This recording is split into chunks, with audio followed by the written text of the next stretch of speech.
butter better. Betty bought a bitter. Betty bought a bitter butter, but the butter was bitter, so Betty bought a better butter. No. Betty bought butter, the butter was bitter, so Betty bought better butter to make the bitter butter better. Betty bought a bitter butter, but Betty bought a bitter butter, but the bitter butter Betty bought was bitter, so Betty bought a better butter. You did your own thing. I did for you. Seashells, She sells seashells on the seashore. Why is she selling seashells on the seashore? Because she's thick as two bricks. What do you mean? Right. But you know what?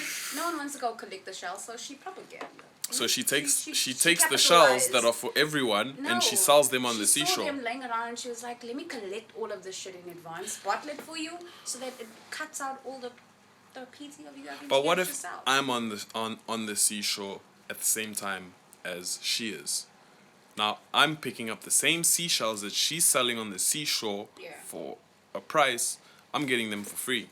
So is she not robbing everyone else who she's selling the seashells on the seashore to? No, because you actually want to go and do that. She has found a market that don't want to waste their time. They want the seashells now. They want to take it home and go use it as potpourri now. So there's a market for everything. You just like to frolic around in sea sand and collect seashells like a weirdo standing there. Hello. Can you hear me? You know you've done that and it's a lot of fun. Right. Ladies and gentlemen, the business savvy Ms. Tiffany Smith, co-host on the Maincast podcast, which is our first episode. I am Caleb Cowles, your host, and this is our first time doing this. We don't know what we're doing. No. We just like sitting here trying to figure this out. So Yeah. help us out. If you have tips, if we screw up, if we don't speak close enough to the mic, if we don't, say something in the comments and we'll work on it. Practice makes perfect, teamwork makes the dream work, and we're all a team. So, let's make that magic. Yeah. But seeing as this is our first episode, we're going to jump straight into it, Miss Tiffany Smith. And by the way, you have to say Miss Tiffany Smith. You can't cut it in half. It's like a pimp named Slickback. You can't just say half of it. You got to say the whole thing. Miss Tiffany Smith. Show some respect. And if you know what I'm talking about, do the right thing and click that like button right now. And let's jump into it. Yes, sir. So, topic of today's episode, our first episode, is the dynamics between men and women. Because I'm a man, I like to think so. Yeah. I identify as a man. Yes, you do. And you're a woman. You identify as a woman. Yes. 100%. Yes. So let's talk about this. Question number 1. In today's day and age, first of all, how old are you? 24, turning 24. Turning 24. Okay, so 24, South African. Where you from? What's your headspace? Okay, so long story short, born and bred on farms, KZN. Farmlands, sugarcane, old family money, Now I'm in the city. Nice. Yeah. Farm girl in the big city. Yeah. You gotta love it. So, from your perspective in today's day and age, and obviously we're South Africans, we're in South Africa, we're speaking from a South African context. So, feel free to localize. Everything. Yeah. What should men do more of? And what should men do less of in today's day and age? And give me like 3 or 4 things that you feel that men really need to do more of this, because right now it's not it. And right, like bring on the punching gloves. Ding ding ding ding ding ding ding ding. Should I get a bulletproof vest or something? No. Yes. Sis. Okay, so what I think men can do more of, express themselves more, and I mean in the whole version of that, like feelings, emotions, thoughts, opinion, but mostly feeling and honesty. Like, I don't know, men have built up this thing where it's like they have this thing where they need to lie and they need to behave a certain way around women. All he really wants is the real you, because you want the real us. And then another thing, chivalry. I feel like it's so important that men strive to just be gentleman-like in every sense of the word. Like, you know how you were raised back home. I know how I was raised. I've only seen gentlemen.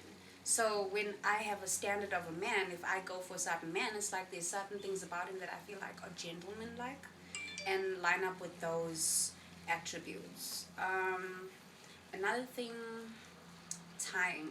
like I feel like men should learn to be more generous with their time, especially if they have it, and they should be more clear about their time and like what they're willing to spend time on, and that's a whole other subject in itself. Okay, that makes sense. Mm. Good point. So what should they do less of? Because Um, you mentioned they need to be more expressive. They need to manage their time more, be more available, more present. available, more present, more, yeah. Okay, Mm. that's fair points. What do you think they should do less of? I feel like, and I don't know, all men are different. Like I've had the opportunity to interact with multiple different types of men. Mm-hmm. So to say that a man should do something less of would mean that I'm generalizing one situation. Mm-hmm. And I feel like, okay, men should do less of, um, let's see, I don't know. Because I feel like if you're going to be a man, like, just, like, Just her. just like, Have some hair on your yeah, chest. like, just don't be a wuss, Okay. like, stop.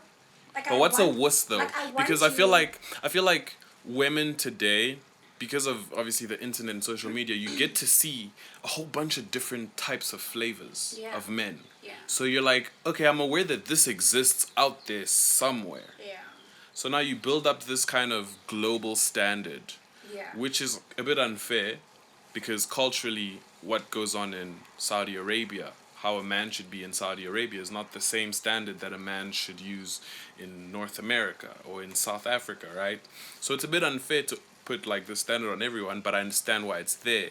But I feel like men who are chivalrous, men who are attentive, men who are expressive, are kind of seen by women as well as wusses. No. Like, No. why are you No. why are you complaining all the time? Why are you crying all the time? Why do you always want to talk about feelings all the time? why? When back in the day that was the woman's role to feel and express. No. Now they see a man like that and it's like, I actually want a bad boy who treats me wrong. No. That's where you got it all wrong. Okay. I have experienced a man that was like chivalrous, generous with his time. He was perfect in every sense of that word. Like, he was great. And then he still balanced it out with being like, you know what, I'm still the man. And yes, you have a lot of opinions and you say a lot of shit. Sorry, you too. But this is what it is. I mean, at the end of the day, he hears me. He's expressive with his feelings. He lets me know what he feels, but all things in moderation. He never makes me feel like I'm above him. He never makes me feel like I can just step all over him, because I want to be able to express myself, but I also want a man that knows how to put me in my place.